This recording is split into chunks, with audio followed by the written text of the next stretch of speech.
पालकमंत्री पदाबद्दल पक्षानं विचारपूर्वक निर्णय घेतलेला आहे. सुनील तटकरे. 3 पक्षाचं सरकार असल्यावर त्या जिल्ह्याचं नाव त्या मंत्र्यांना पालकमंत्री पद मिळेल असं असतं. आमच्या वाट्याला एकूण 8 पालकमंत्री पद मिळालेत. त्याचे योग्य नियोजन करण्यात आलंय. महायुती म्हणून जनतेनं आम्हाला उदंड प्रतिसाद दिलाय. पालकमंत्री पदाबद्दल पक्षानं घेतलेला निर्णय हा सर्व प्रतिनिधींना बंधनकारक. प्रत्येक मंत्र्याला त्याच्या विधानसभा क्षेत्रात पालकमंत्री पद मिळेल ते शक्य नाही. महायुतीचं सरकार आहे, त्यामुळे ही बाब समजून घेतली पाहिजे. अधिवेशनाला येण्यापूर्वी प्रदेशाध्यक्ष सुनील तटकरे यांनी धनंजय मुंडे यांच्याशी फोनवरून सलग 2 दिवस बातचीत केली होती. धनंजय मुंडे हे अधिवेशनात मार्गदर्शन करणार असल्याचं सांगितलंय. भाजपाचे जर पालकमंत्रीपद बघितले तर भाजपला स्थानिक ठिकाणी जिल्ह्यात पालकमंत्रीपद मिळालंय. मात्र राष्ट्रवादी जिल्हा बदलून एक असं आहे की ज्या वेळेला 3 पक्षाचं सरकार असतं त्याला स्वाभाविकपणाने प्रत्येक जिल्ह्याचं पालकमंत्रीपद त्या मंत्र्यांना मिळेलच असं होऊ शकत नसतं. त्यामुळे माननीय मुख्यमंत्री, दोन्ही उपमुख्यमंत्री त्यांनी एकत्रितपणाने त्या ठिकाणचा निर्णय घेतलेला आहे.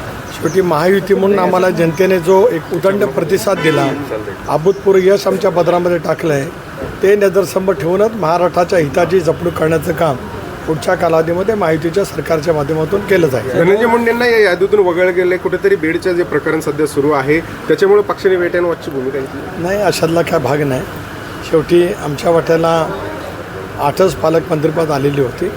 त्यामुळे जो निर्णय घेतला तो पक्षाने साकल्याने विचारपूर्वक घेतलेला आहे. पक्षातील एक महत्त्वाचे नेते आहेत. यापूर्वी त्यांनी मंत्रिपद भूषवलेत. मी एकदा या विषयावरती सांगितलं की पक्षाने कॉन्शियसली तो निर्णय घेतलेला आहे.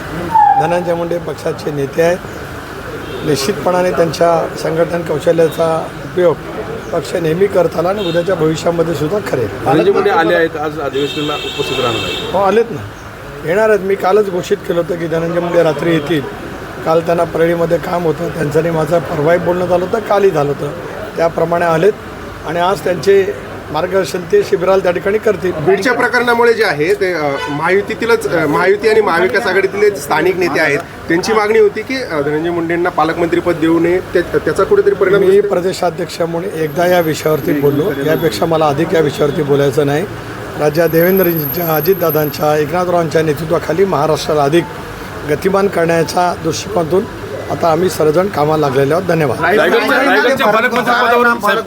मुख्यमंत्र्यांनी घेतलेला आहे. सर्वांच्याच मनाचं समाधान होईल असं नसतं.